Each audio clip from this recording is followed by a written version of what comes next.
Olá pessoal, tudo bem com vocês? Eu me chamo Marcos Queiroz, para quem não me conhece.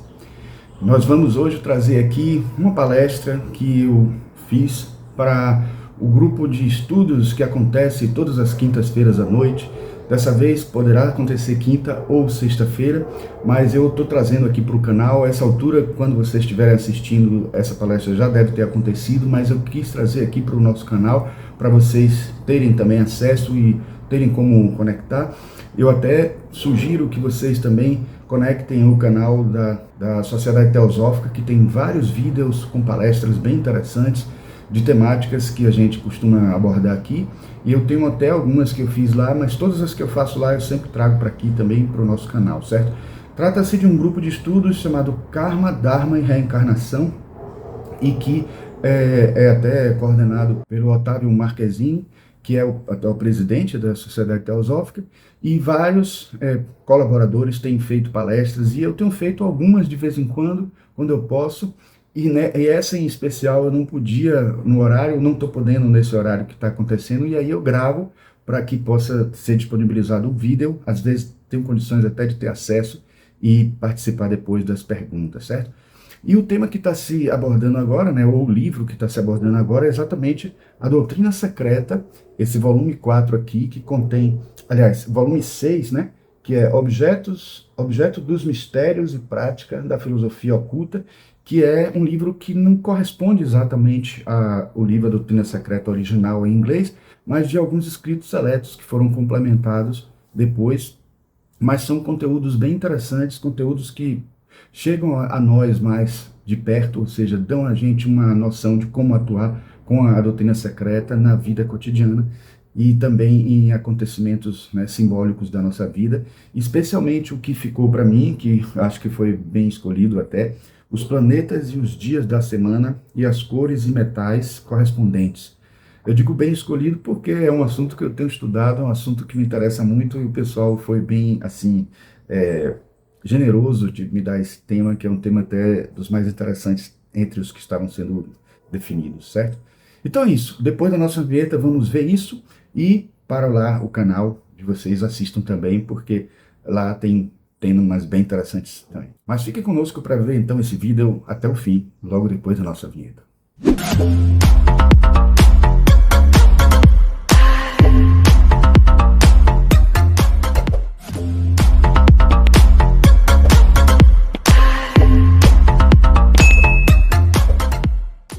Bom, pessoal, chegou a minha vez de falar um pouquinho sobre um tema aqui dentro do nosso grupo de estudos Karma, Dharma e Reencarnação. Perdoem por estar trazendo para vocês o trabalho através de gravação, porque nesse momento nós não estamos podendo estar aqui para participar presencialmente, e combinei com a equipe para fazer essa gravação e trazer para vocês, certo? O tema que me coube, eu agradeço muito o pessoal de ter escolhido esse tema para mim, que é um tema que é muito grato, muito legal, um tema que eu gosto muito, é um tema que é muito, assim, motivador para mim.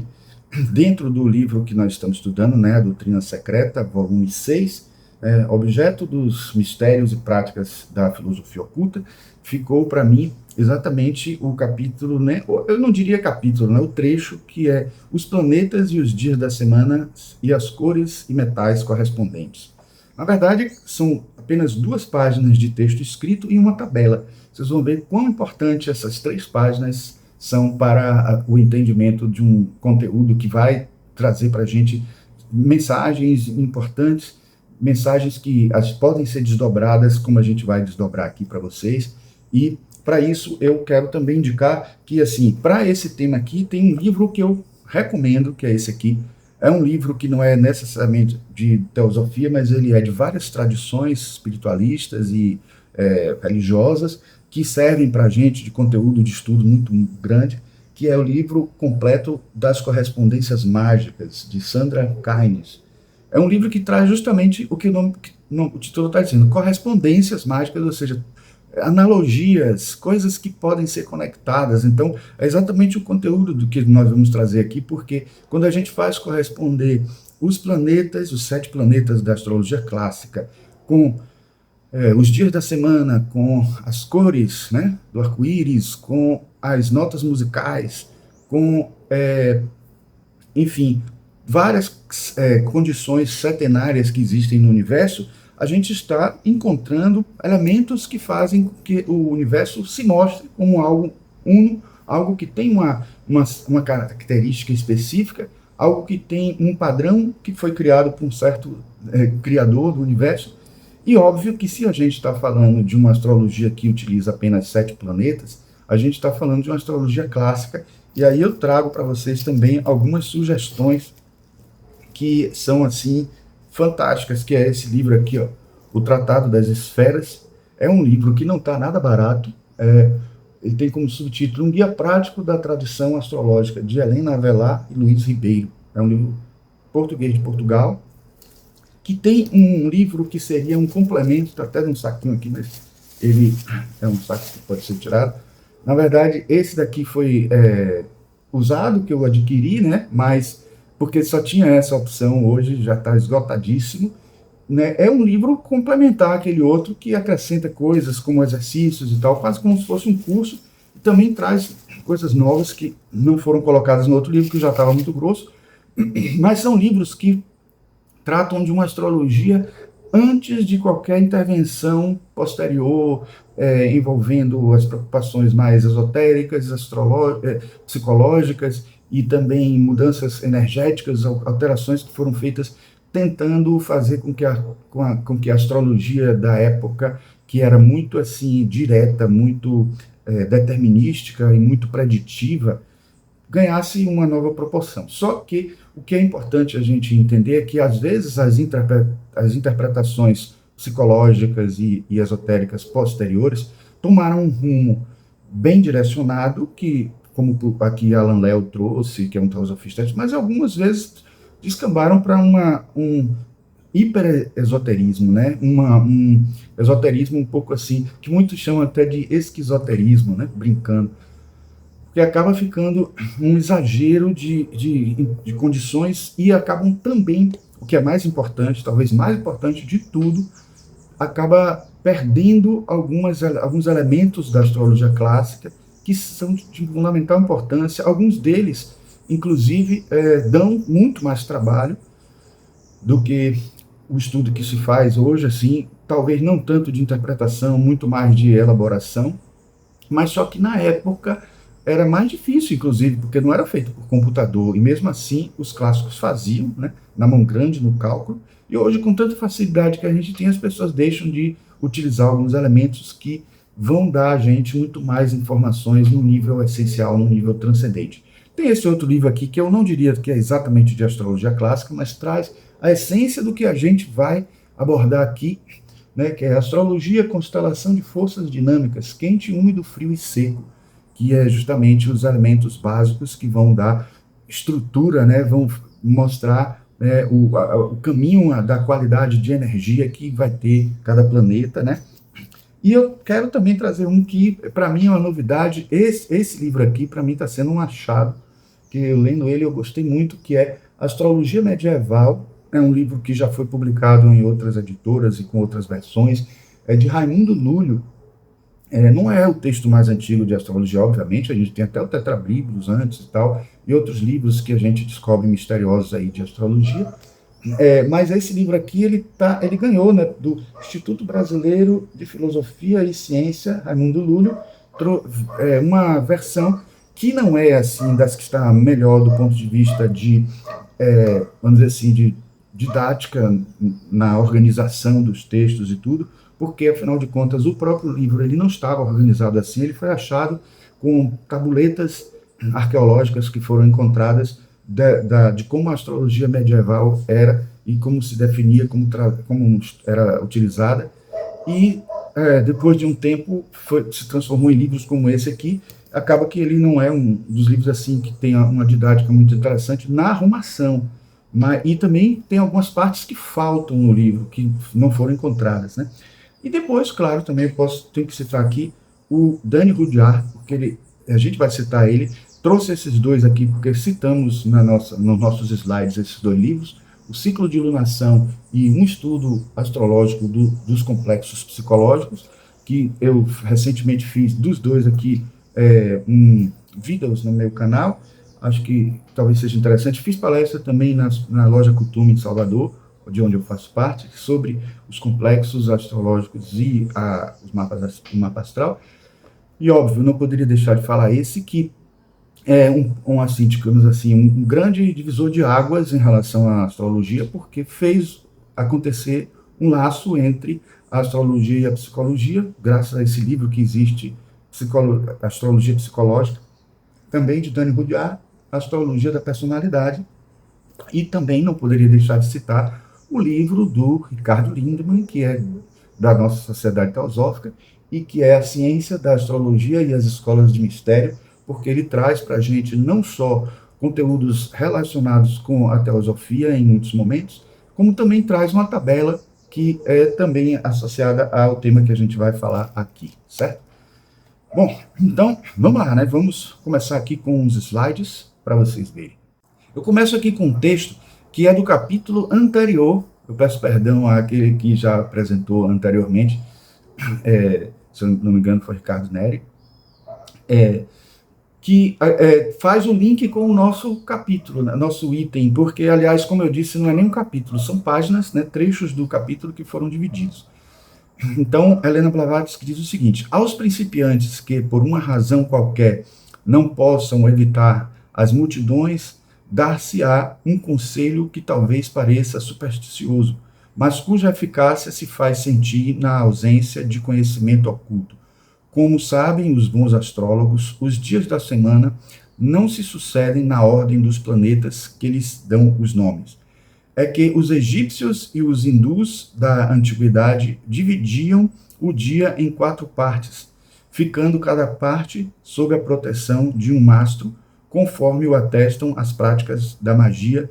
A cada dia da semana recebeu o nome do planeta que governava e protegia sua primeira parte.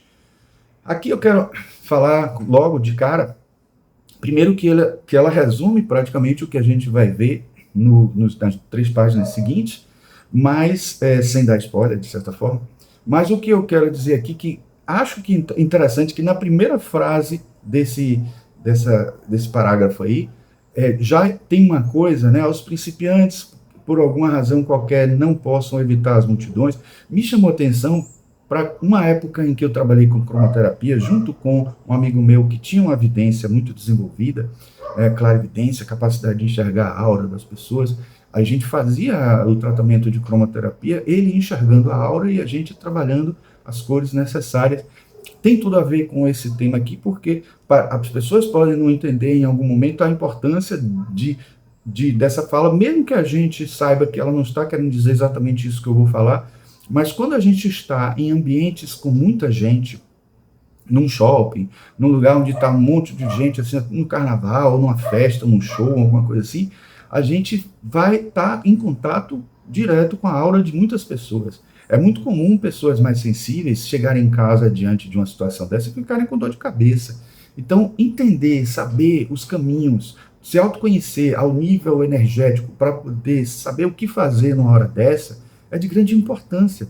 E mais importante ainda é o que o capítulo traz, não é somente as cores que podem estar vibrando em determinado momento na sua aura em si, porque essa aí depende de um conhecimento, de uma evidência, digamos assim, mas também de um autoconhecimento a ponto de saber relacionar possíveis cores que estão na nossa aura em função do nosso clima emocional em determinado momento. Mas a astrologia nos ajuda, viu, a isso, porque se a gente associar as cores, essas manifestações todas, esses entendimentos mágicos, cromáticos, setenários que a gente vê acontecer, explorar, e a própria Helena Blavatsky chamando a atenção nesse trecho que a gente vai falar, a gente sabe como lidar com essas cores, sabe como a gente modificar nossa aura, mentalizando uma cor específica, e eu sempre quero divulgar isso, porque esse vidente que estava comigo na época, ele chamava a atenção de que quando você mentaliza uma cor na aura, né? Ou melhor, quando você mentaliza uma cor de um modo geral e dá uma respirada assim,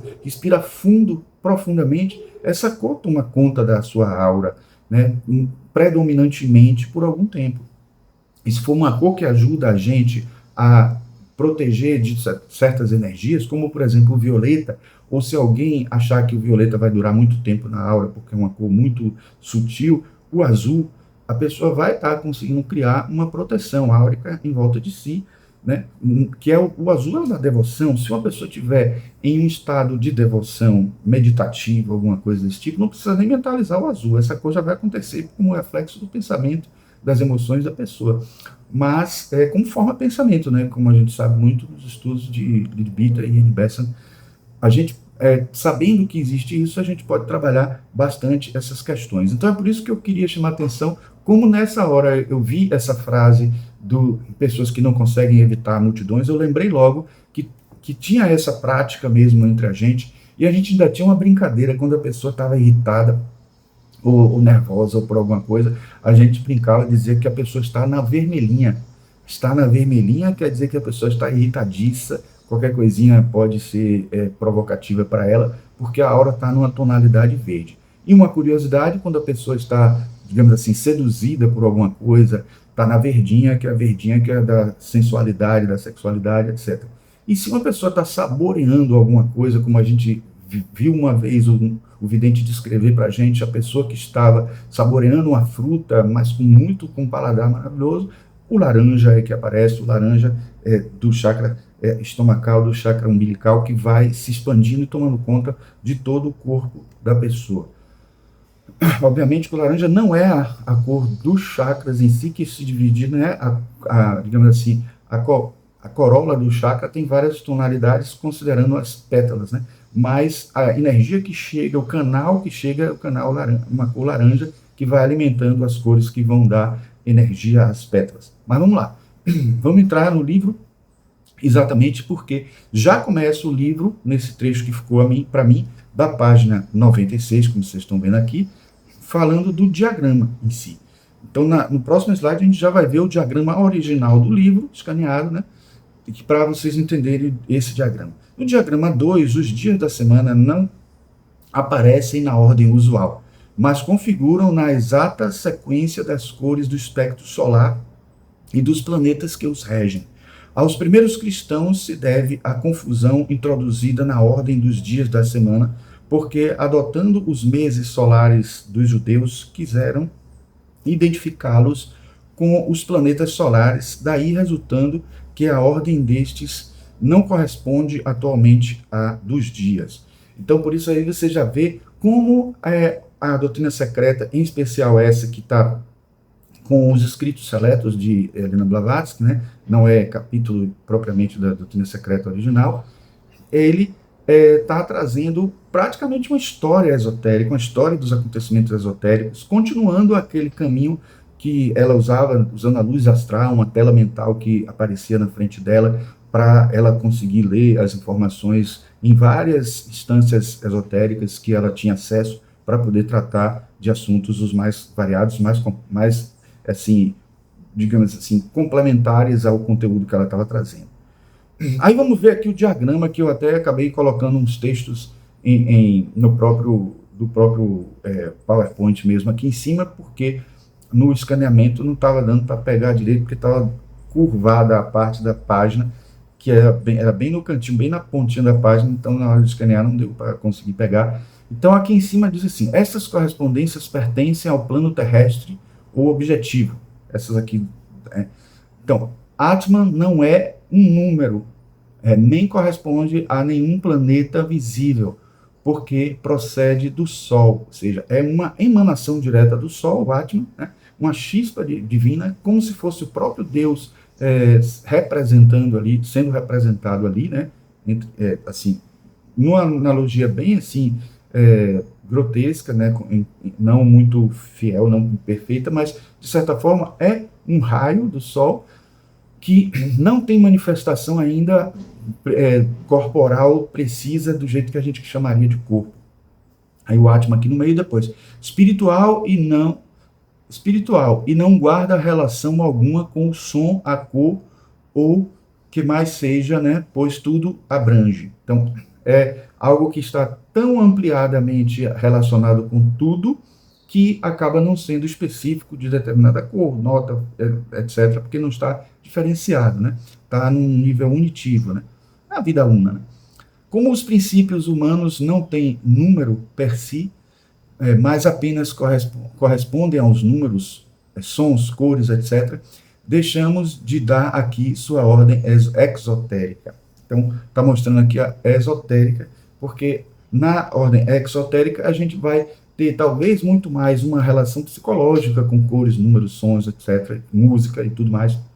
Então vai de acordo com cada um nas combinações energéticas, áuricas, astrológicas, aprendizados, vivências traumáticas ou não, ou que trouxeram benefícios muito grandes e que fizeram a gente associar determinados relacionamentos. Ou seja, toda a simbólica psicológica vai ser o que vai acontecer no nível mais exotérico, no nível do que a gente mesmo vai compreender porque é algo consciente. Eu sempre, quando vejo a fala do exotérico e o esotérico, eu me lembro, eu associo, de certa forma, a Jung, porque eu gosto muito de estudar Jung, né? E eu entendo que o esotérico é como se fosse o inconsciente e o exotérico é o consciente desses conteúdos todos espiritualistas e transcendentes, certo?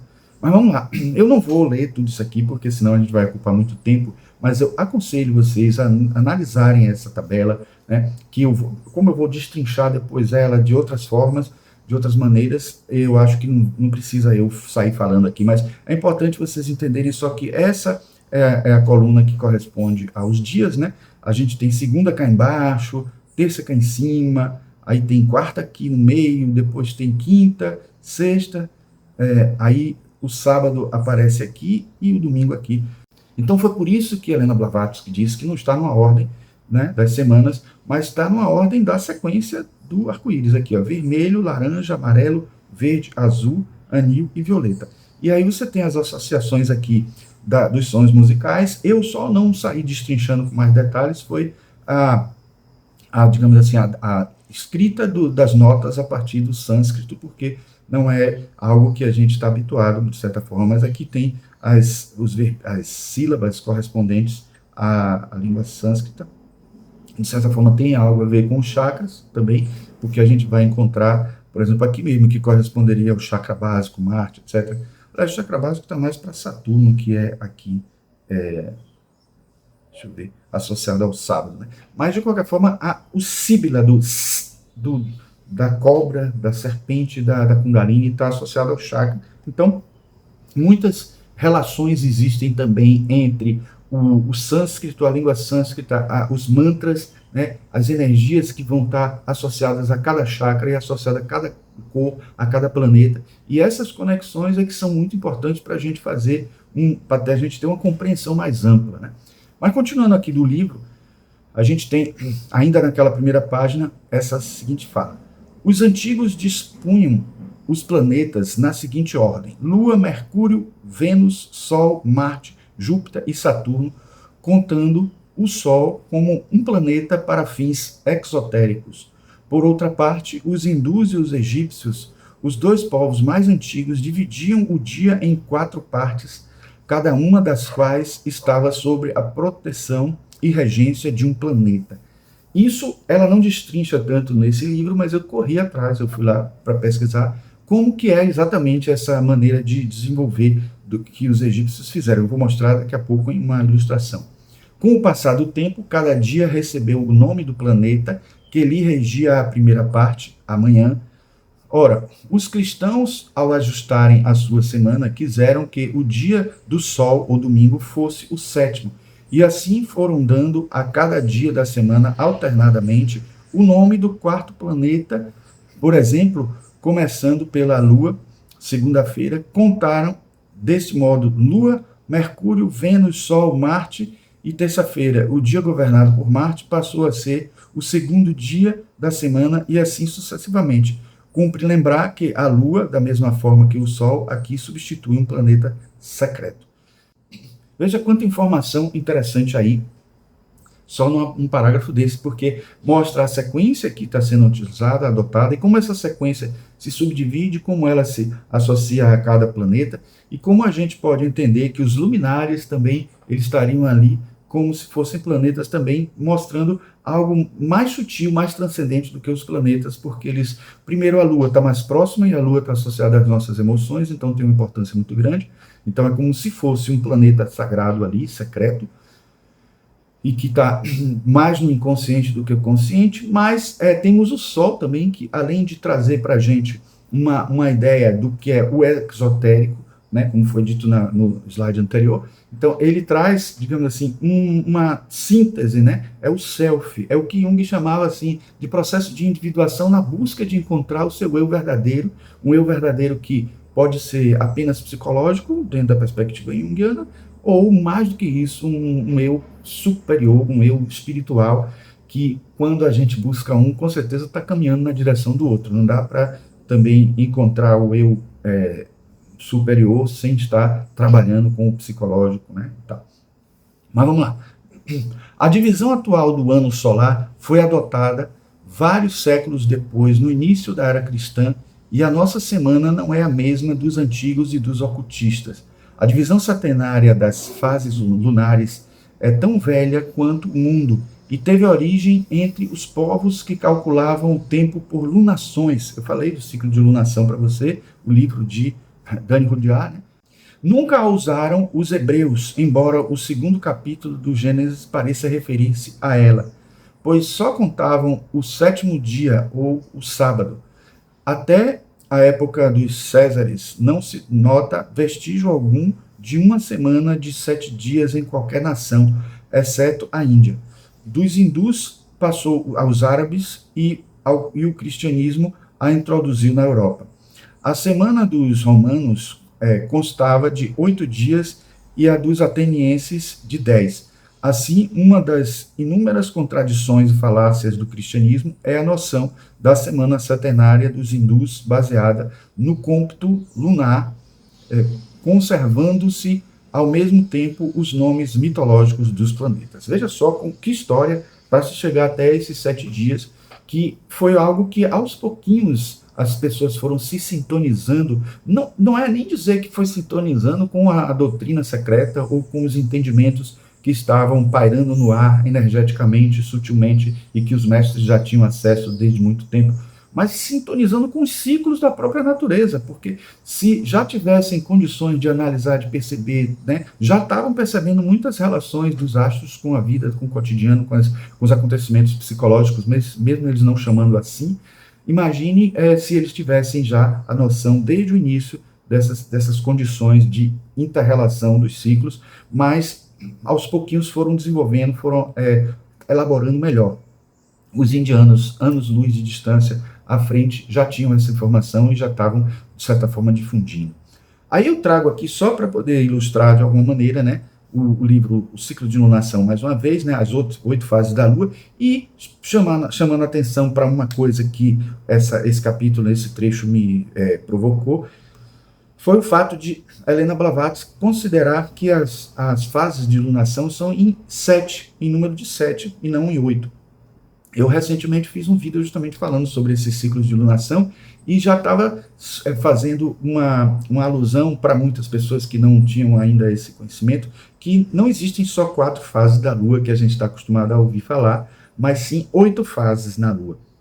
Aí eu fui atrás de um livro de Donna Cunningham, que também fala do ciclo de lunação, com mais detalhes, inclusive, do que o de Dani Rudyard, mas ela coloca dentro do livro dela o próprio livro resumidamente, né, o livro de Dani Rudyard, esse livro aí, mas ela fala de que as fases não são 8, ela fala de 9.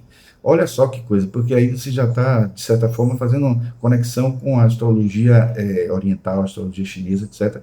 Mas, porque a astrologia chinesa trabalha com a Lua, né, o signo da Lua, mas utilizando 9,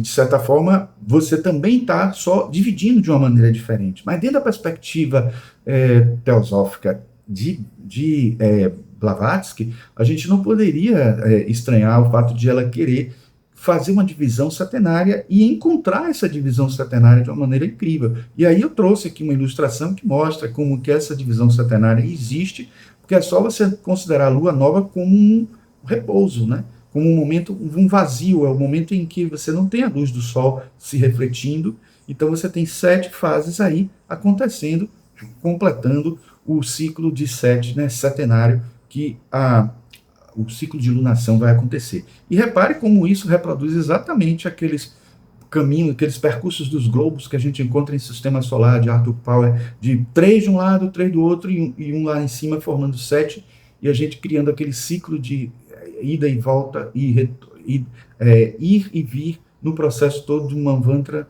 e Pralaya, e a gente encontra isso se reproduzindo aí, não diria nem no microcosmo, porque isso aí não é no microcosmo, mas no macrocosmo mais próximo nosso, que é o da Lua, tá? Bom, aí a gente tem aqui uma tabela que já ajuda a acrescentar mais algumas informações. Eu não vou também destrinchar ela, mas aqui eu já encontrei de uma maneira mais organizada o conteúdo, né, de certa forma, que já tinha sido trazido por Helena lá naquele, Helena Blavatsky, olha a intimidade, Helena Blavatsky na tabela que a gente mostrou, mas aqui eu continuo trazendo o texto dela, que ela diz assim: os astrólogos modernos tampouco nos dão corretamente as correspondências entre os dias e os planetas com as suas respectivas cores. E enquanto os ocultistas se acham em condições de explicar de maneira plausível todos os pormenores de suas tábuas cromáticas, parece duvidoso que os astrólogos possam fazer outro tanto. Então é preciso ter muito cuidado, porque muitas vezes essas tabelas variam de autor para autor, e a gente encontra às vezes muito bem estruturadinha, muito bonitinho, e quando vai olhar, não batem com a realidade. Tudo bem que a gente sabe que a evidência de Helena Blavatsky é uma evidência muito assim, detalhista, muito completa, muito ampla, e fazia ela ver mais do que muitos hoje videntes veem, e mais ainda do que aqueles que não veem nada e que só por dedução chegam às cores. Então, é importante a gente fazer toda essa análise para poder comparar e ver, porque às vezes a gente encontra assim, em um livro falando amarelo e está escrito dourado, tudo bem, porque ou então laranja, na verdade, que é como chamam o dourado às vezes, porque o dourado não é propriamente um laranja, mas é um tom de laranja, assim, de certa forma, porque é meio avermelhado, é um amarelo com alma de vermelho, de certa forma, e de alguma forma tem ali a rubedo presente, porque é a iniciativa do novo ciclo que começa, né, no processo, quando você chega no ápice de uma iluminação, você vai começar de novo e ter iniciativa e vontade espiritual. Bom, mas, de certa forma, eu trouxe aqui para justamente vocês verem que vão encontrar na internet muitas correlações, muitas analogias e muitas correspondências, porque o princípio é válido, né? O princípio hermético do que está em cima é como que está embaixo, o princípio da correspondência, mas a gente precisa saber como fazer essa correspondência, precisa ser fiel nessa correspondência para poder não correr riscos de estar deturpando. E aí eu trouxe aqui justamente o livro Astrologia Medieval. Sugiro a vocês a leitura, é um livro que não é só para ler, é para estudar mesmo, né? Antigos Princípios de Raimundo Lully. O livro foi escrito em 1297, e depois foram encontrados vestígios mostrando justamente talvez o conteúdo da astrologia helenística, que a gente tem pouco material sobre ela, porque imagine, a astrologia lá do tempo clássico mesmo, da antiguidade clássica. A Idade Média já é difícil conseguir, mesmo assim conseguiram tabuletas de cerâmica, se eu não me engano, para achar os conteúdos desse livro, desse material, né? Mas o que eu quero chamar a atenção aqui é que ele fala das compleições, né? Ele até dá uma letra para cada um: A, B, C, D, quente, úmido, ar, quente e seco, fogo, frio e seco, terra, frio e úmido, água, e tem toda uma combinação desses elementos todos, porque quando você tem elementos como esses, de um signo ou de um planeta, alguma coisa, juntos em conjunções, ou quando dois planetas estão em um signo, aí você tem aí 3 energias associadas, a dos 2 planetas e a do signo.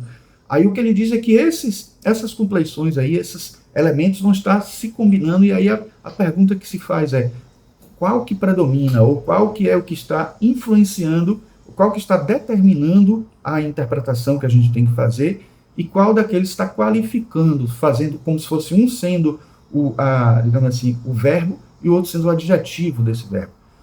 Um sendo a ação, o outro sendo a qualificação dessa ação. E se a gente estudar a fundo isso aí, a gente vai entender de onde nasceram todas essas conclusões que a gente tem hoje. E se a gente buscar isso, talvez a gente consiga aprender a astrologia dentro da sua linguagem original, percebendo exatamente o que é que ela tem de informação na base energética dela, e como isso depois vai se manifestar psicologicamente. Isso é muito interessante, e isso é talvez o ponto a chave principal, né? A chave para você entender a astrologia e entender essas relações planetárias conosco, entender essas energias e até, de certa forma, eu digo a você, porque acontece comigo, né? De certa forma, isso serve até para a gente entender como a astrologia funciona e não ficar tão descrente sobre algumas coisas. A gente não é bom que a gente seja crente demais em tudo, mas é interessante que a gente saiba em que está acreditando, saiba por que está acreditando, porque a própria teosofia o tempo inteiro está fazendo a gente discernir entre o que é supersticioso e o que não é, e o que é de fato algo que parece supersticioso e não é. Ela, nesse capítulo em especial, ela chama bastante atenção sobre isso, né? Vocês vão ver. Bom, aí, mais uma ilustração mostrando como cada energia dessa pode se desdobrar. Pense que em cada quadrante desse aqui tem uma série de palavras-chave que vão mostrar de possibilidades energéticas, possibilidade de estar alimentando a energia em nossa aura, e a gente poderá, de certa forma, ter ali sempre de prontidão uma energia associada que poderá eclodir ou não, em função do nosso livre-arbítrio, em função dos acontecimentos do dia a dia, em função de outros parâmetros que a própria astrologia aponta e outros que a astrologia não aponta, porque está envolvendo você, quando você está olhando o seu mapa astral, você está olhando você, quando você está na época que você nasceu. Quando você olha os trânsitos, as direções, as progressões, as evoluções, você vai vendo as coisas como vão acontecendo a partir de quando você nasceu e como as coisas foram mudando. Mas ainda assim, você só está olhando de você e o do outro. E o do outro que vai talvez ter um elemento ativo muito importante na sua vida, em alguma coisa que a pessoa fez e que na interação com você mudou. Então isso é a alquimia da vida, é a alquimia que a gente tem que entender e perceber com amplitude. Claro que a gente não pode nem deve entrar na neura de querer até saber os mapas, conhecer o mapa astral de todo mundo, fazer o trânsito de todo mundo e ver como é que isso interage para saber naquele dia, quando você for falar com a pessoa, como é que vai. Imagine que se você ficar preso a isso também, você não faz nada, mais nada na vida e vai criar um problema porque você vai ficar sempre esperando alguma coisa que vai acontecer sem dar liberdade para as espontaneidades, né, as criatividades, as inspirações dos auxiliares invisíveis e de todas as energias que a gente tem disponíveis e que poderão ser utilizadas em lugar daquela que a tendência mostra que vão ser utilizadas. Então a gente tem que ter todo esse cuidado, né, inclusive na astrologia em especial, no que diz respeito aos planetas, os signos, etc., a gente tem que ter um grande cuidado para a gente não usar a astrologia como justificativa. Ah, eu sou agressivo porque eu tenho um ascendente em Áries. E aí fica por isso mesmo, eu vou ser sempre assim, acabou, né? Aquela história do Gabriela, eu nasci assim, eu vou ser sempre assim. Não dá, né? Não tem como, porque senão que adianta a gente entender alguma coisa. Se eu digo a vocês que é bom que a gente não entre em tantos detalhes, eu digo também que é bom que a gente use da melhor forma possível, use para se autoconhecer e use para poder ver o que pode ser transformado quando não for uma coisa muito benéfica. E também para não se orgulhar tanto e não se ficar vaidoso quando alguma coisa ficar constatado de que você tem de positivo também. Enfim, é isso. Bom, aí tem algumas ilustrações mostrando como realmente os mapas eram diferentes e como as pessoas já analisavam questões de saúde, questões corporais, associavam os signos e os planetas aos órgãos, né, e as questões de transtornos biológicos, né. Então, aqui é o mesmo texto do que a gente já leu ali na estante, mas é para mostrar para vocês exemplos de tabelas que a gente vai encontrar se pesquisar na internet, com mais informações, com mais detalhes, falando de cada planeta, falando de como eles podem ser associados. Aqui, inclusive, é uma tabela que traz conteúdos até da astrologia clássica, facção mesmo aqui, diurno, noturno, etc. Tem planetas que são diurnos ou noturnos, mas repare como na astrologia clássica há uma tendência a considerar as coisas maléficas e benéficas. Há um certo maniqueísmo, mas esse maniqueísmo que durante muito tempo foi criticado, principalmente depois da astrologia humanística de Dani Rudyard, que depois virou astrologia transpessoal, e que hoje é a astrologia psicológica, né, baseada em Jung e tal. Quando você fala assim de que não, uma coisa que é maléfica, ela é desafiadora, e é de fato, porque muitas vezes uma coisa que era considerada maléfica lá no passado, né, alguns aspectos como quadratura, né, oposição de determinados planetas, eram considerados negativos, mas eram justamente as coisas que nos impulsionavam. Então era negativo em que sentido? Porque se fazia a gente até atuar de maneira mais forte em determinadas coisas, ou reagir. Da mesma forma como a gente diz, uma pessoa que está sem problemas, ela pode até cometer um delito pior, complicado, por conta de não ter nada para se preocupar e ficar deixando a mente vagar em coisas que não são muito boas, ou até em vícios, ou coisas que não vão ser positivas para ela. Então, esse tipo de informação é que é preciso a gente ter cuidado. Perdoem aí o barulho dos cachorros, porque na hora que eu começo a gravar aqui em casa, eles começam a latir, não tem jeito. Não sei se eles estão querendo participar também, né? Mas é importante a gente entender quando as informações vão ser transformadas de uma maneira positiva ou quando elas, às vezes, também realmente causam algo negativo. Porque, às vezes, a gente encontra certas configurações altamente positivas nas leituras astrológicas que a gente faz e elas acabam deixando a pessoa muito na inércia, muito na apatia. E aí fica aquela coisa assim, como é que eu vou interpretar de fato?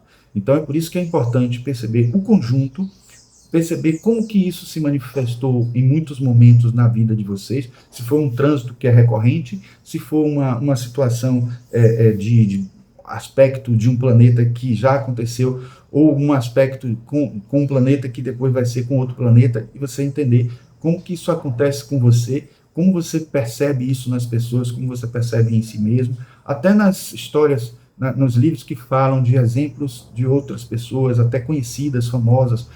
Hoje em dia a gente encontra muito na internet e em vídeos, né? As pessoas fazendo análises astrológicas de pessoas conhecidas e a gente vendo, porque para as pessoas conhecidas é bom porque a gente percebe como que essas configurações se manifestam nelas e como poderão se manifestar na gente se a gente seguir as tendências, né?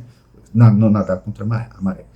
Bom, aí vem a questão que é o sistema das horas planetárias, que é o tema básico desse trecho do livro Doutrina Secreta.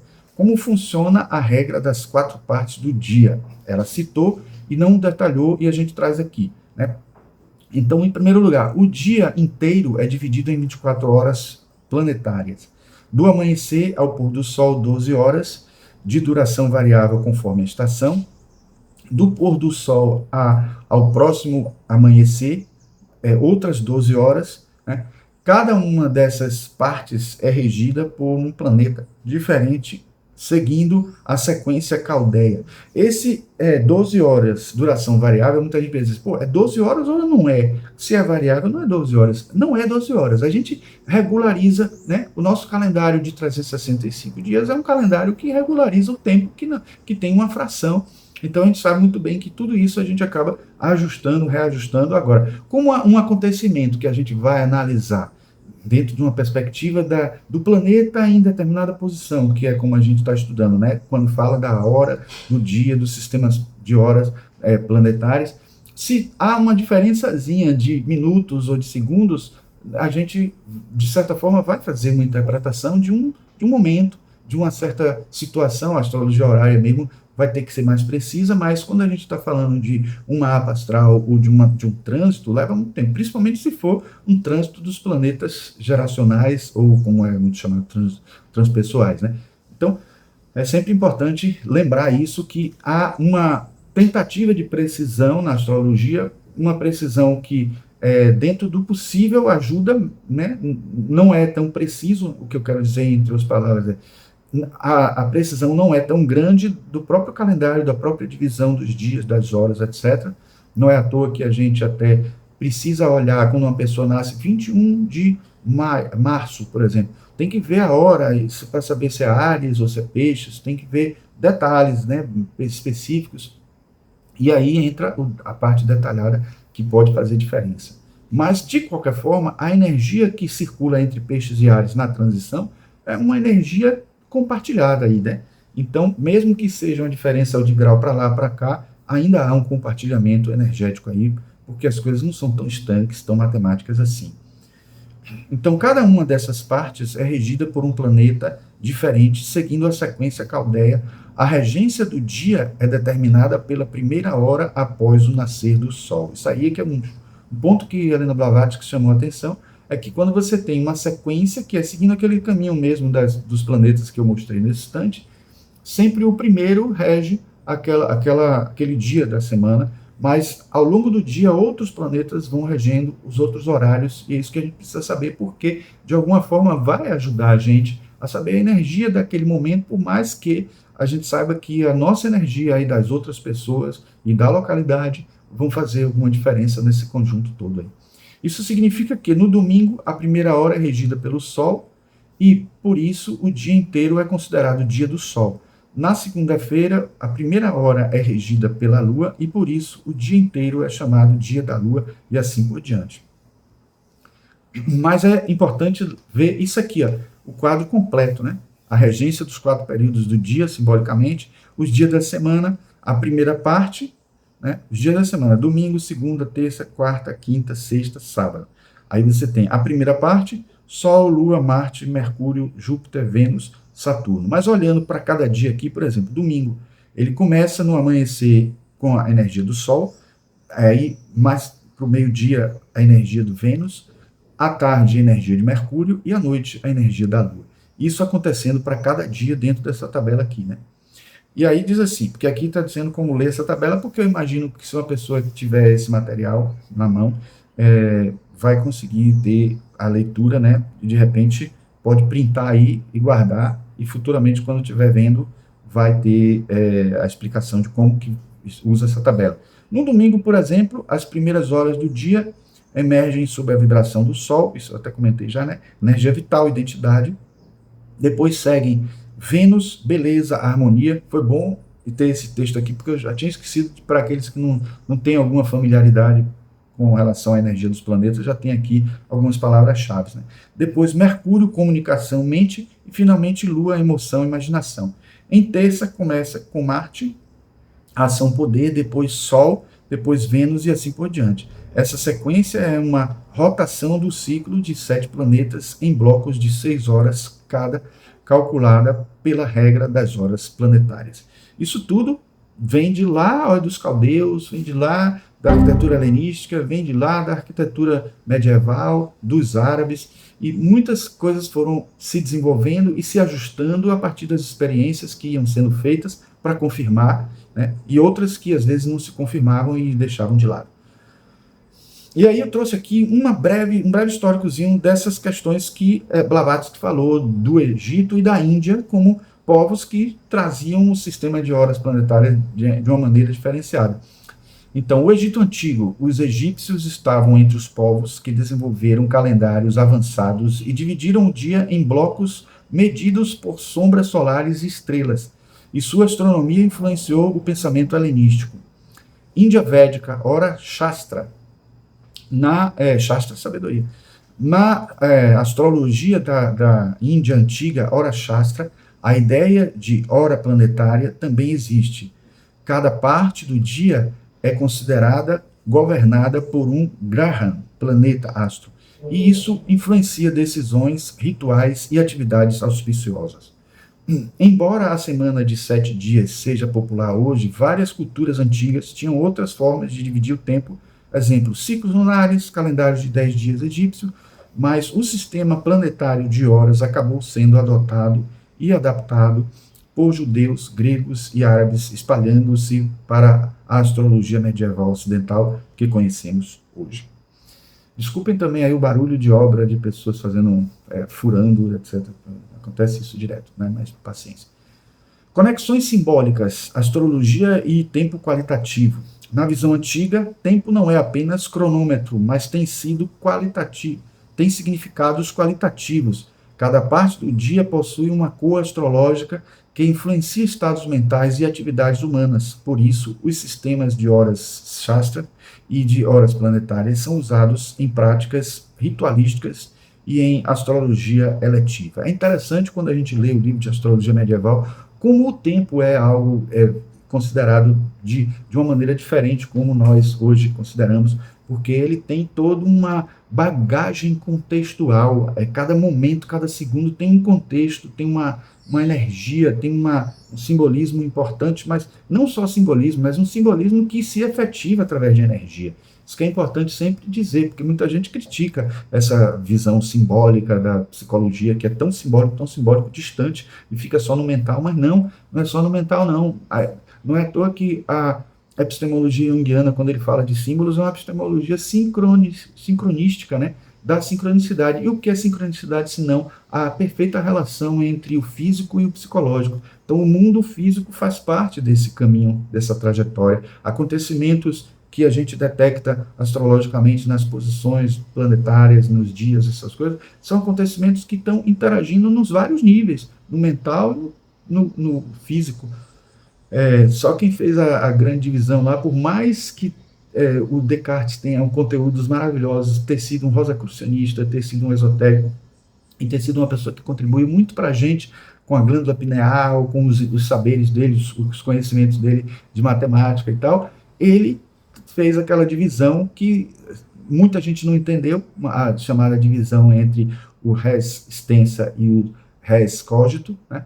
E o cogito ergo sum dele, né? O penso logo existo dele, foi interpretado de uma maneira que fazia as pessoas acreditarem que o mundo físico estava separado do mundo espiritual, do mundo mental, do mundo psicológico. Não é um fato, e nem ele defendia propriamente isso.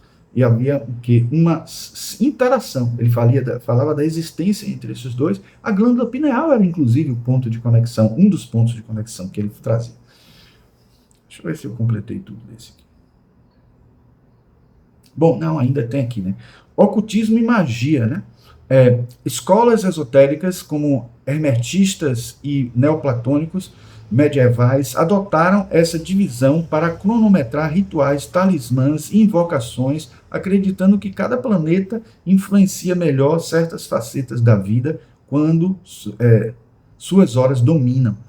Então isso era usado para talismãs, e o Leadbeater fala muito dessas questões no livro O Lado Oculto das Coisas, né? Até sobre a criação de talismãs e o cuidado para se proteger deles. Então, da mesma forma que existe uma magia e uma técnica para se elaborar os talismãs, existem técnicas também para se proteger deles, e é por isso que é importante a gente se autoconhecer quando chegar a um nível mais profundo de utilização, quando todas as pessoas já começarem, todas não, ou a maioria das pessoas começarem a conhecer essas informações, esses dados, a gente vai ter que ter muito cuidado, porque o mundo vai trabalhar nesse âmbito aí. Na psicologia junguiana, a gente tem o seguinte: Carl Jung usava símbolos planetários para descrever estados psíquicos arquetípicos. Nesse contexto, horas planetárias podem ser interpretadas como ciclos psicológicos diários que fornecem tipos específicos de atividades, emoção com a Lua, racionalidade com Mercúrio, criatividade com o Sol, etc. Segundo os astrólogos caldeus, há um planeta regente de um ano e outro do período todo de 36 anos. E é possível conferir ambos os dados na estrela de 7 pontas dos magos. Eu gosto muito, gente, dessa estrela de 7 pontas. Quero só dizer a vocês que hoje em dia os astrólogos não estão mais adotando como algo tão determinante o regente anual. O regente anual desse ano é Marte, por exemplo, né? Que seria das iniciativas, que seria de muita atividade, muita ação. Eu espero que ele não seja tão ativo esse ano, que não seja realmente um fato aquilo que os astrólogos já estão tentando diminuir essa utilização, porque estamos com guerras aí, iminências de guerras aí, e no ano de Marte, alguém poderia deduzir que seria o ano em que eclodiria a Terceira Guerra Mundial. Espero que não, e espero que a gente entenda melhor essa contextualização do ano, né? Da mesma forma que a gente vê que a semana é regida por um planeta que é o que inicia, né? Tem uma regência geral mais ampla, mais ampliada, mas cada momento também é gerenciado por energias diferentes, porque as coisas vão variando ciclicamente. Da mesma forma, aqui o que está sendo dito é que existe um planeta que rege o ano e um planeta que rege 36 anos inteiros. Como tem planetas que regem todo um período de 2000 e tantos anos aí, que é a mudança das eras, né? Dos 25 mil anos, né, que as eras trazem. Então, tudo isso ajuda a gente a entender que existe o macro e o micro, existe uma ação geral, uma ação particular. O macrocosmo e o microcosmo. Aqui a gente está vendo mesmo uma variação dentro do mapa da pessoa, variações planetárias que acontecem aqui, ó, em 36 no total.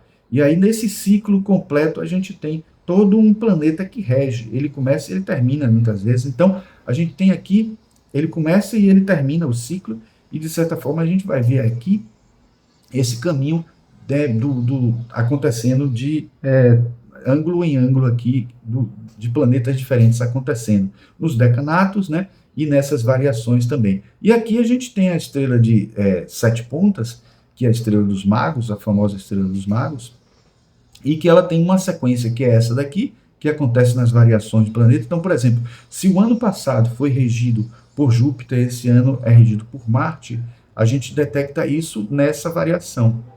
No ano seguinte vai ser regido por Sol, 2027, e 2028 por Vênus, e assim sucessivamente. E a gente vai descobrindo isso a partir dessa sequência planetária. Mas também, se a gente quer saber qual o regente daqui a 36 anos, que vai coincidir com essa também, é só a gente pegar a linha de dentro aqui. Ó.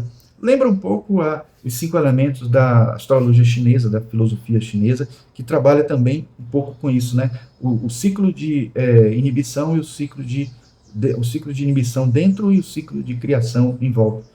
Então aqui a gente tem como se fosse o ciclo de inibição acontecendo aqui no meio, né, as relações dos planetas variando a cada 36 anos. Né? Mas aqui a gente mostra, né, justamente as setas indicando essas oposições, essas relações. Né? E aqui a seta de volta quando o ciclo se completa, né, porque até um certo ponto é a metade e depois a outra metade. Bom, então a estrela de 5 pontas é de grande importância. Eu mesmo uso nas minhas tiragens de tarô a estrela de 5 pontas como método de tiragem, porque cada planeta desse significa uma área, um trecho da nossa vida, uma situação da nossa vida e também um dos corpos sutis nossos, né? Então a gente vai entender isso quando a gente associa, quando a gente faz essas alusões que a tabela de Helena Blavatsky trouxe para a gente, né? E aqui a gente está, diga-se passagem, não é dela, mas é uma tabela que ela agrupou, dando um respaldo, de certa forma, ao que foi feito por alguns ocultistas, né? Aqui, de novo, aquela tabela dos dias que eu achei também na internet, eu trouxe aqui para completar. Os planetas, em algum momento, a gente associa também aos corpos sutis. Bom, aí a importância da tabela, aqui eu trouxe, né, mais uma forma de simplificada, vamos dizer assim, dessa vez não na sequência dos dias, mas na sequência que a própria Helena Blavatsky trouxe, mas eu trouxe assim de uma maneira mais agrupada e simplificada, né, incluindo também essas informações aqui do corpo, né, de como as partes do corpo estão associadas. Tem várias outras partes também associadas aqui, mas eu trouxe para simplificar, né. Então, Saturno, sábado, chumbo, ossos, né, e a cor preta. Júpiter, quinta, estanho, o metal, né, artérias, né, púrpura. Marte, terça, ferro, cabeça, vermelha, cor. Sol, domingo, ouro, coração, laranja. Vênus, sexta, cobre, nervos, verde. Mercúrio, quarta, Mercúrio que é o material, né, o metal é Mercúrio também, boca, amarela. E Lua, segunda, prata, peito e branca a cor. Então, a correspondência entre os 7 planetas, sons, cores e metais revela a unidade fundamental da lei septenária, ensinando ao ser humano que ela é um microcosmo vibrante, cuja evolução consiste em harmonizar suas múltiplas camadas de consciência com a sinfonia única e divina que rege todo o cosmos. Então, se vocês olharem essa tabela, vocês vão notar que existe algumas diferenças, por exemplo, quando você olha para a tabela de correspondências setenárias do livro de Ricardo Lidman. Na verdade, a gente percebe claramente como está aqui uma sequência bem coerente, né, com o espectro das cores do arco-íris, né? A gente vai ver, no caso, violeta associado à Lua, o índigo associado a Vênus, o azul associado a Júpiter, o verde associado a Saturno, o amarelo associado a Mercúrio, o laranja associado ao Sol, o vermelho associado a Marte. Mas não é a única forma de abordar, porque a gente tem também uma sequência que considera justamente aquela tabela que Helena Blavatsky trouxe e algumas considerações em relação ao fato de, por exemplo, a Lua está associada a uma coloração, né, ligada à prata, associado à própria cor do metal. Mas uma coisa que é interessante verificar é o que está dito pelo próprio Lindemann, que ele diz que todas as cores juntas geram o branco, né? Essas cores todas, porque estamos tratando de cores luz, uma síntese aditiva. Quando a gente tem uma síntese aditiva, juntando todas as cores, a gente tem a luz branca, e aí no fim das contas a cor branca aqui que está constando para a Lua na verdade, uma síntese de todas as cores, está acima das manifestações, está acima de tudo isso, e mais acima de tudo isso está o lugar onde não tem cores, porque não teria manifestação, onde não teria esse tipo de visibilidade, esse tipo de materialidade, porque transcende a isso tudo, está na origem de tudo isso, está na condição, vamos dizer assim, mônada de um universo que não é nem dual, nem setenário na sua origem, na sua essência. Ele só se torna dual, trino e depois septenário depois que se manifesta e que os raios são gerados, porque antes disso os raios são o raio branco juntando todas as cores, né? E a ausência de todas seria o preto, porque é a ausência de luz, certo? Estamos tratando de cores luz e de repente podem haver nuances diferenciadas também quando se trabalha com cores pigmento. Mas é interessante ver aqui o que está sendo dito no livro, na página 173, de A Ciência da Astrologia e as Escolas de Mistério. Toda essa concepção é baseada na ideia das correspondências setenárias que se mantêm das tradições antigas. Assim, cada um desses planetas corresponderia, por exemplo, como já vimos, aos 7 dias da semana, que poderíamos corresponder, por exemplo, aos 7 pecados mortais, porque dizem que matam a alma e que a alma fica impedida de manifestar-se enquanto eles estão presentes. Não no sentido do inferno eterno. Essa não é a interpretação clássica da astrologia, mas sim que eles obstacularizam como nuvens a passagem da luz do Sol ou da Lua. Talvez também seja interessante aqui apresentar a correspondência com a luz, como a luz branca vai se decompor em 7 cores quando atravessar o prisma. Temos um exemplo de um prisma piramidal e, eventualmente, qualquer prisma, quando ele é devidamente transparente e a luz branca o atravessa, produzirá uma decomposição num certo ângulo, como foi descoberto por Newton, das 7 cores do chamado arco-íris. A estas 7 cores tem espectro, e estas 7 cores têm espectro em microns, em comprimento de onda. Temos aqui exatamente, desde o violeta até o vermelho, uma análise espectrográfica representando o violeta, índigo, azul, verde, amarelo, laranja e vermelho. Essas correspondências são muito importantes. Marte é classicamente chamado o deus da guerra na tradição greco-romana, e a ele corresponde o pecado da ira. Então, quando a energia de Marte, que é de iniciativa, de força, de ação, de coragem, é mal conduzida, é mal trabalhada, costuma gerar a ira. Daí ele ser o deus da guerra e ainda por cima ser vermelho. Curiosamente, ele rege o ferro na tradição antiga, e as sondas espaciais, lá chegando, descobriram que realmente a composição predominante dele é de ferro. Logo depois, o laranja corresponderia ao Sol, e o pecado correspondente seria o orgulho. Ainda nessa sequência, nós teríamos o amarelo correspondendo a Mercúrio e a inveja.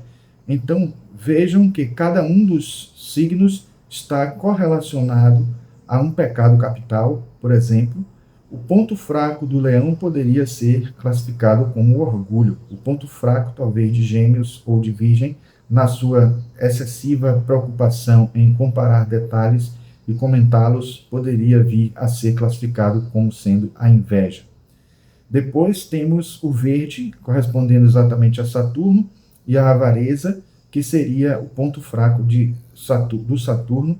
A tendência a querer reter, ele é chamado entre os gregos de Cronos, né, o deus do tempo. Saturno já é o nome romano.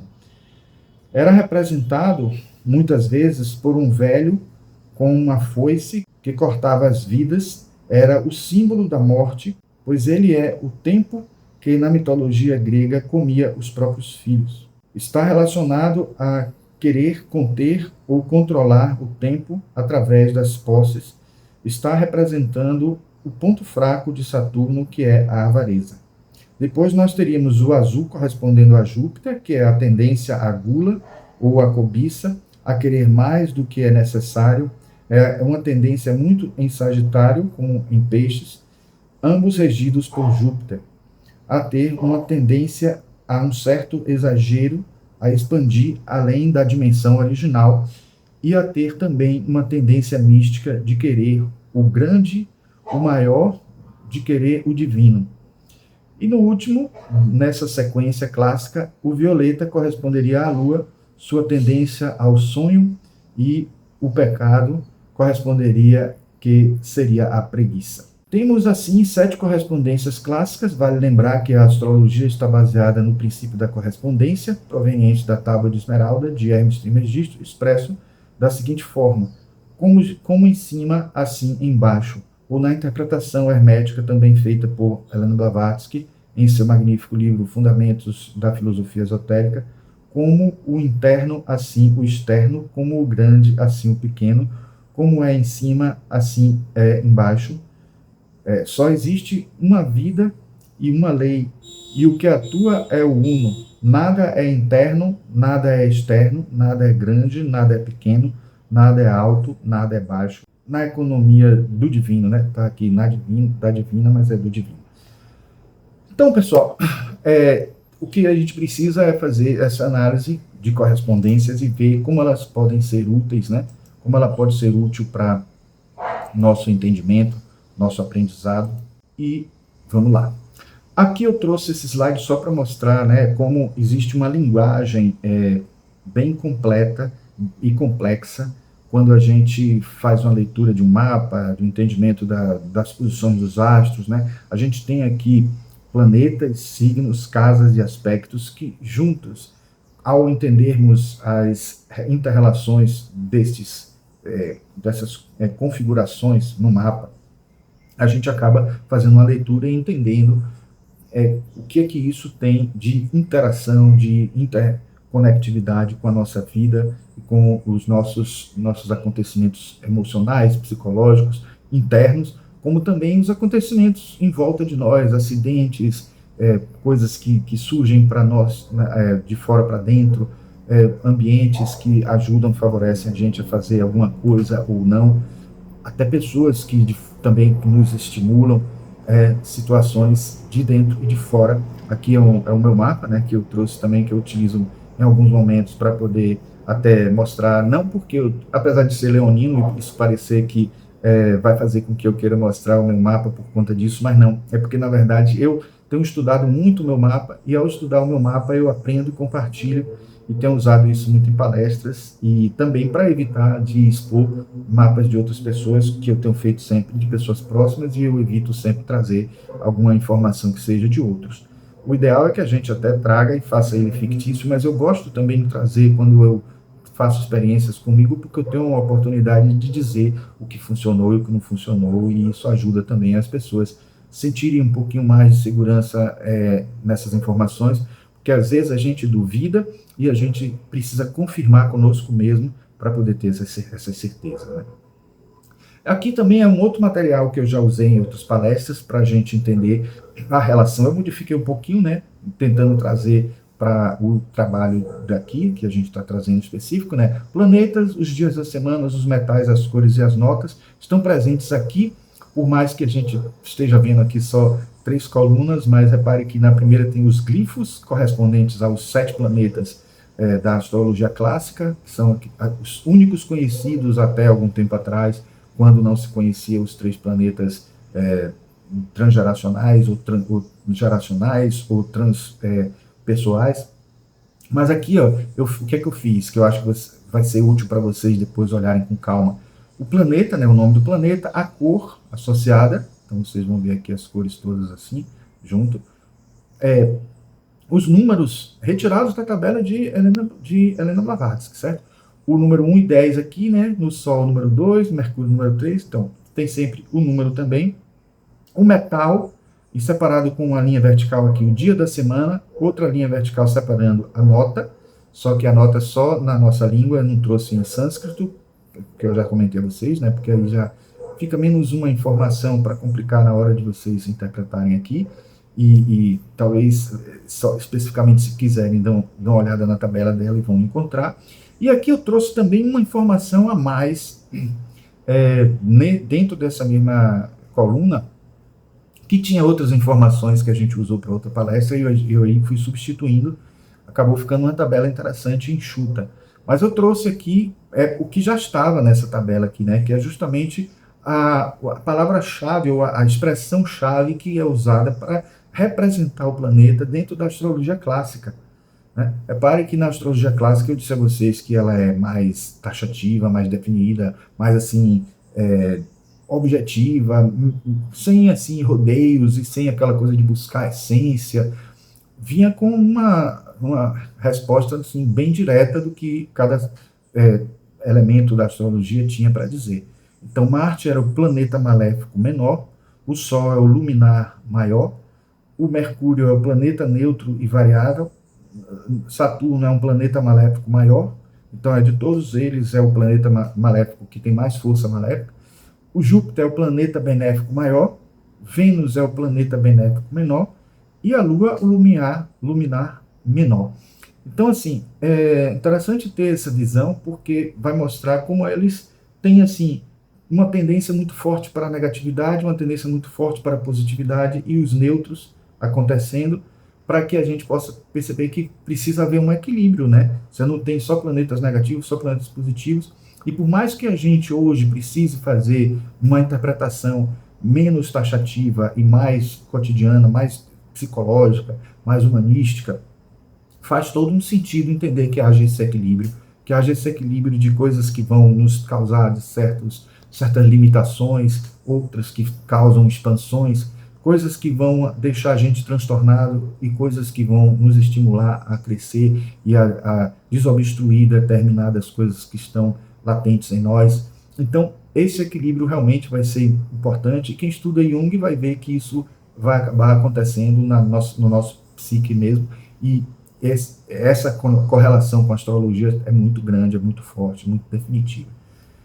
Aqui eu trouxe também os princípios humanos, dentro da forma como Helena Blavatsky trouxe, né, as partes componentes dos corpos. Eu até coloquei aqui representações que a gente costuma usar em palestras também para os corpos sutis. Eu trouxe essas ilustrações aqui, que mostram como cada planeta está relacionado a um corpo. O Marte está relacionado ao Kama Rupa, veículo ou sede dos instintos animais e paixões. O Prana ou Jiva, a vida, que está associado, de certa forma, ao... Na verdade, o Atman não é aqui, não. O Atman está aqui no envoltório, né? Esse aqui seria mais assim, ligado ao duplo etérico. Então, o Prana e o Linga Sharira juntos formariam um duplo etérico, sendo que o Linga Sharira já estaria com o pé no astral, associando, né, a nomenclatura que foi dada depois por Lidbita, né? Mas a gente tem aqui o Mudi, que é o corpo espiritual, né? O corpo, assim, é a alma espiritual, o raio átmico, o veículo da alma. O Kama Manas associado a Saturno aqui, que é a mente inferior, o animal, seria o corpo astral, de certa forma, ou um pouco mais acima, o mental, na verdade, o mental inferior, né? Aqui o envoltório áurico, ele já está muito já no nível elevado, né? No nível já próximo do Atman. E aqui o Manas, que é a mente superior, né? O mental superior associado a Vênus. O Linga Sharira, associado ao duplo astral, né? Do homem, que é o pai do homem físico.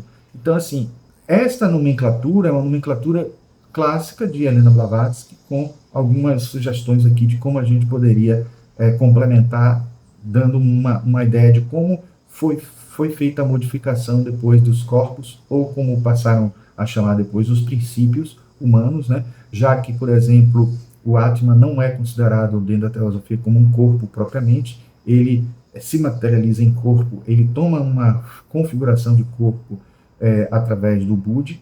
Então é interessante perceber toda essa evolução e entender como isso se relaciona aos planetas, né? Agora, não poderia deixar de falar dos 3 planetas geracionais que não entram nessa ideia aí. A gente fez aqui um exercício de buscar princípios transpessoais que poderiam estar associados a esses 3 planetas, né? Urano, que tem associação com um metal que é urânio, isso aí eu pesquisei dentro da alquimia, em livros que falam de metais e da alquimia dos metais.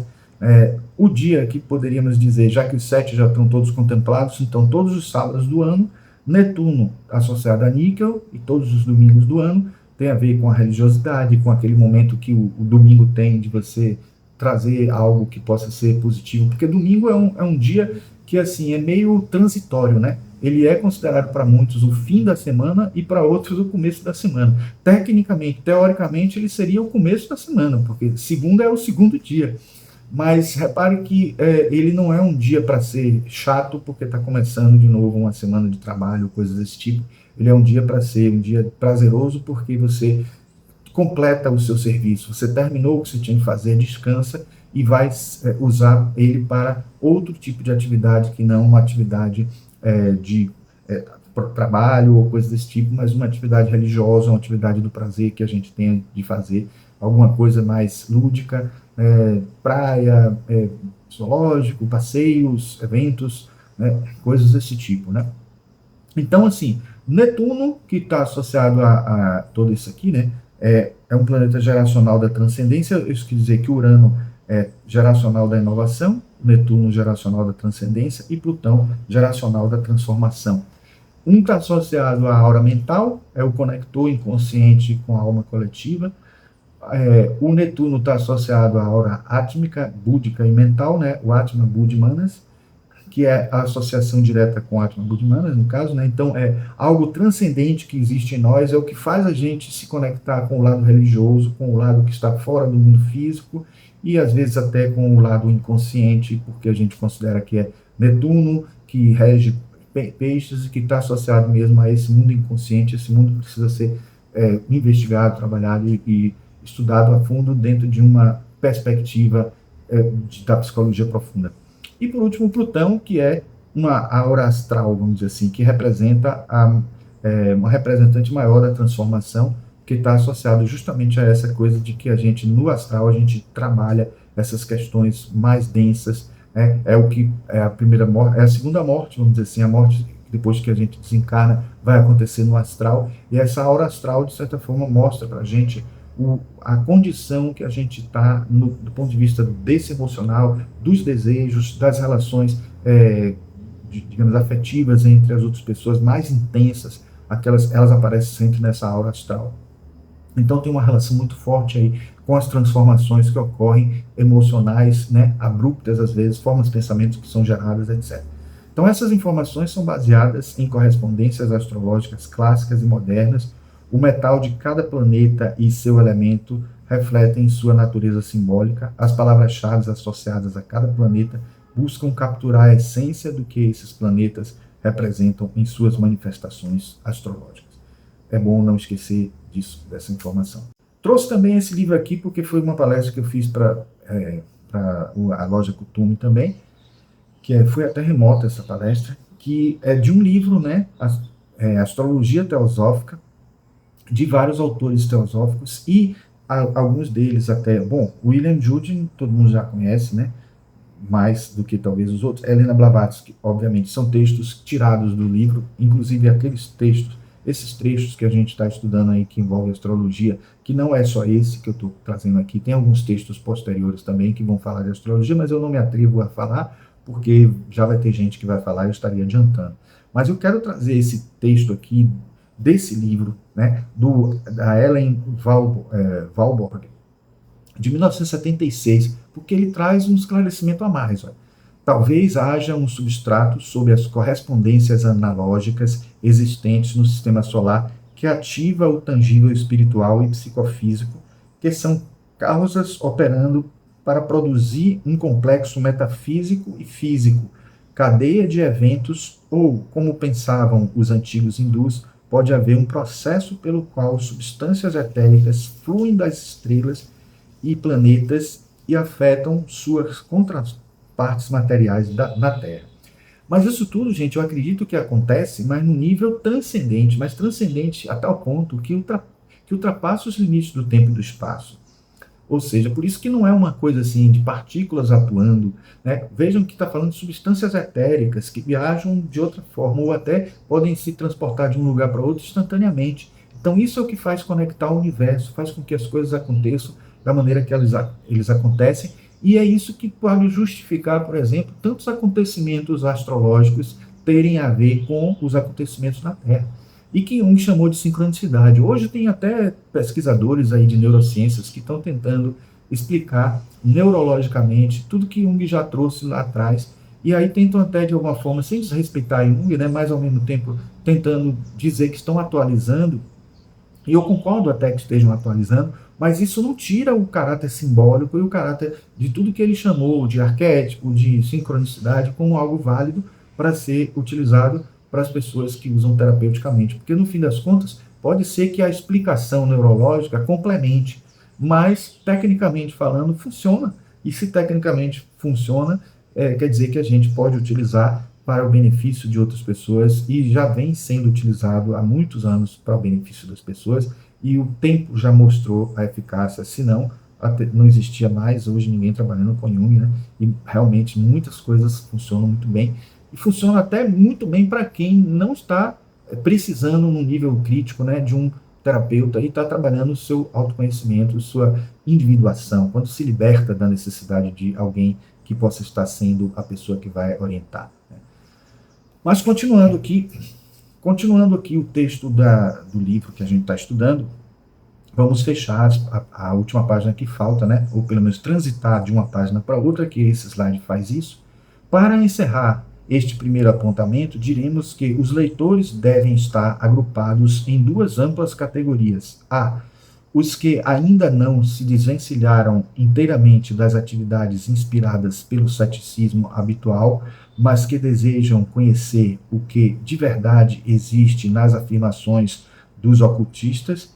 E B. Os que, já livres das travas do materialismo e da relatividade, sentem que a verdadeira felicidade há de buscar-se unicamente no conhecimento, experiência pessoal do que a filosofia hindu chama Brahmavidya e os Arhat budistas a realização de Abhi-Buddha, a sabedoria primordial.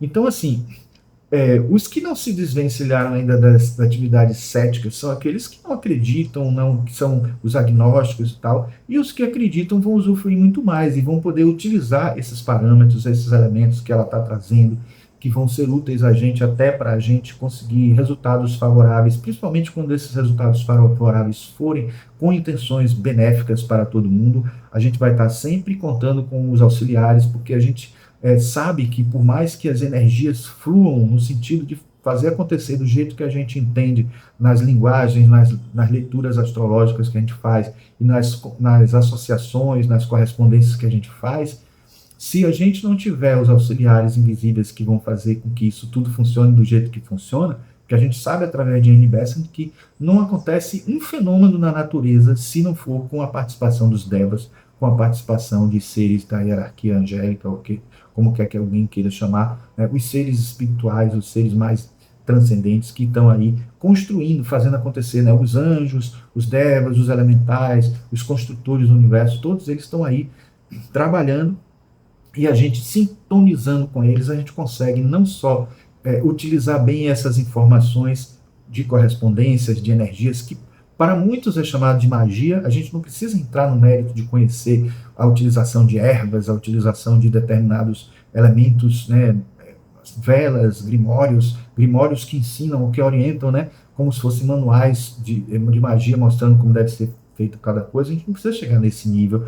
Basta que a gente tenha um pensamento positivo, e é isso que a Helena Blavatsky nos ensina o tempo inteiro, a gente buscar algo positivo para as pessoas, ter um pensamento ético e um pensamento moral, no sentido de favorecer, de ajudar as pessoas, que a gente já está mobilizando energias incríveis dentro de uma correspondência macro que vai acontecendo e que ajuda no micro, em todas as realidades que a gente está buscando realizar, que a gente está buscando fazer. Os leitores do primeiro grupo aconselharão destes apontamentos para estudos somente as explicações dos fenômenos da vida que a ciência profana seja incapaz de lhes dar. A despeito de tais limitações, verão eles, ao cabo de 1 ou 2 anos, que terão aprendido mais do que lhes poderia ensinar todos os seus colégios e universidades. Então é isso, a gente às vezes estuda tanto, tanto, tanto para descobrir depois de muitos anos que todos esses conhecimentos esotéricos, ocultistas, teosóficos, de sabedoria divina estavam certos, mas que levou-se tanto tempo para poder descobrir isso. Quanto aos outros leitores cuja crença for realmente sincera, terão sua recompensa ao ver a fé transformada em conhecimento. O verdadeiro conhecimento pertence exclusivamente ao domínio do espírito e não pode ser adquirido senão através da região da mente superior, único plano de onde podemos sondar as profundezas do onipresente absoluto. Aquele que só leva em conta as leis estabelecidas por mentes humanas e pauta sua vida de acordo com o falível código dos mortais, toma por estrela guia um farol que brilha sobre o oceano de Maia, ou das ilusões, né? Das ilusões temporárias, e que não dura mais que uma encarnação. Essas leis apenas são necessárias para a vida e o bem-estar do homem físico. Então a gente tem que entender as leis que vão ser transcendentes a isso, que vão nos ajudar a uma redenção espiritual, né? Um crescimento do espírito. Representam um piloto que o guia através dos baixios de uma existência, um timoneiro que dele se separa no umbral da morte.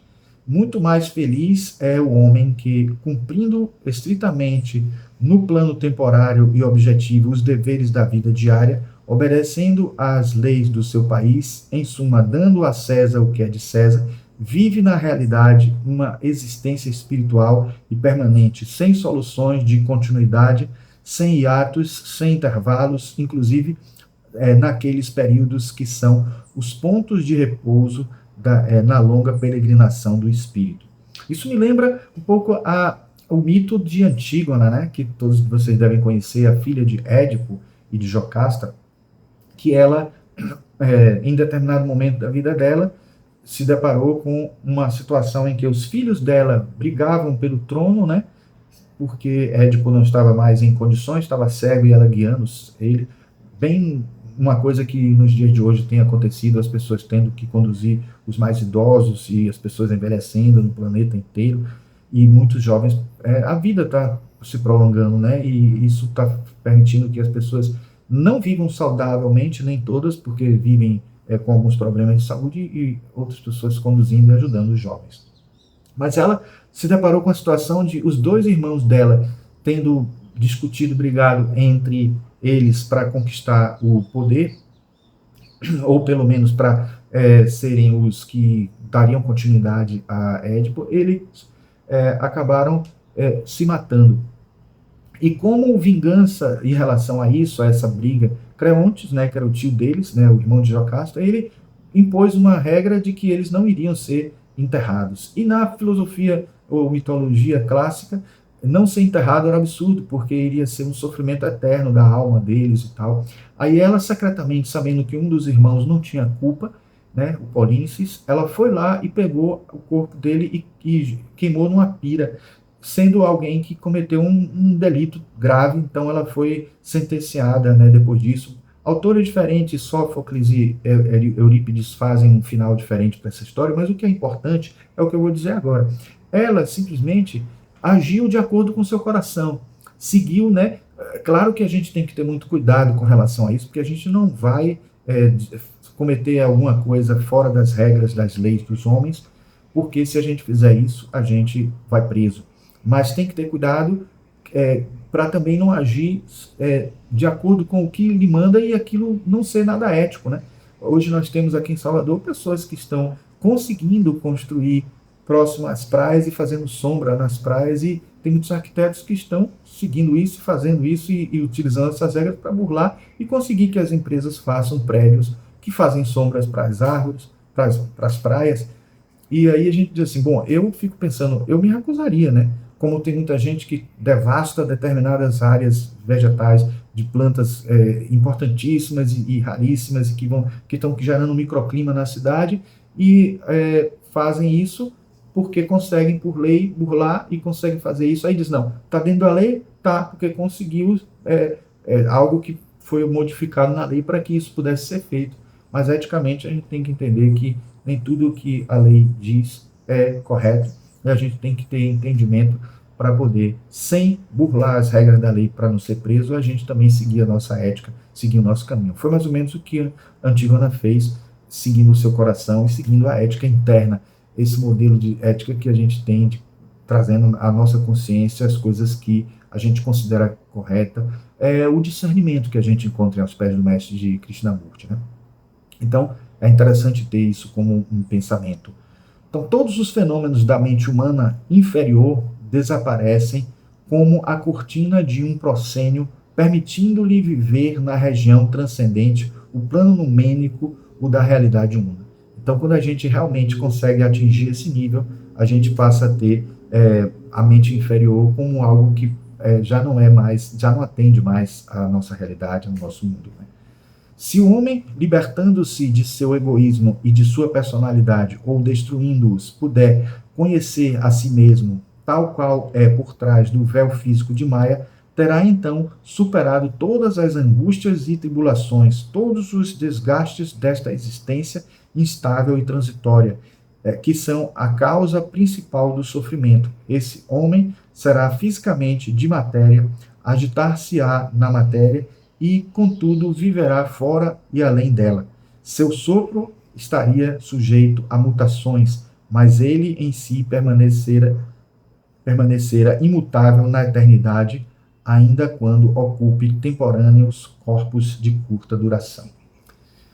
Então é interessante a gente entender como que isso tudo deriva, né? Essas inter-relações, essa lei, esse princípio de correspondência está relacionado a tudo isso, porque a gente tem vários corpos, todos eles atuando em níveis diferentes, em mundos de dimensionalidade diferente, de frequências diferentes, e que estão ali agrupados todos em nós, e se a gente não sintonizar com os mais sutis, para que a gente possa, em dado momento, no dia certo, no momento certo, atuar para que a gente possa agir eticamente.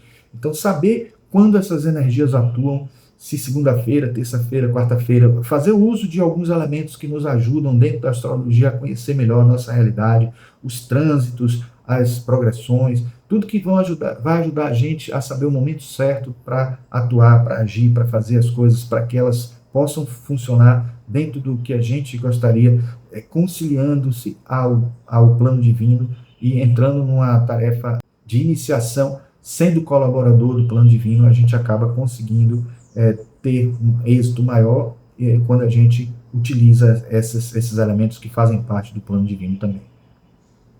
Tudo isso será possível com o desenvolvimento de um amor universal à humanidade, suprimindo-se a personalidade ou egoísmo, que é a raiz de todos os pecados e, consequentemente, de todas as aflições humanas. Então aí, gente, eu uso agora uma frase que eu deixei para o final, que ainda é da parte final do capítulo anterior, do trecho anterior, mas que eu acho que é bem conclusiva e ajuda muito bem para a gente finalizar. Deve o estudante precaver-se contra os poderes do ar, elementais, que enxameiam nos lugares públicos, e com esse objetivo usar um anel com uma pedra da cor do planeta correspondente ao dia, ou feito com um metal consagrado ao mesmo planeta.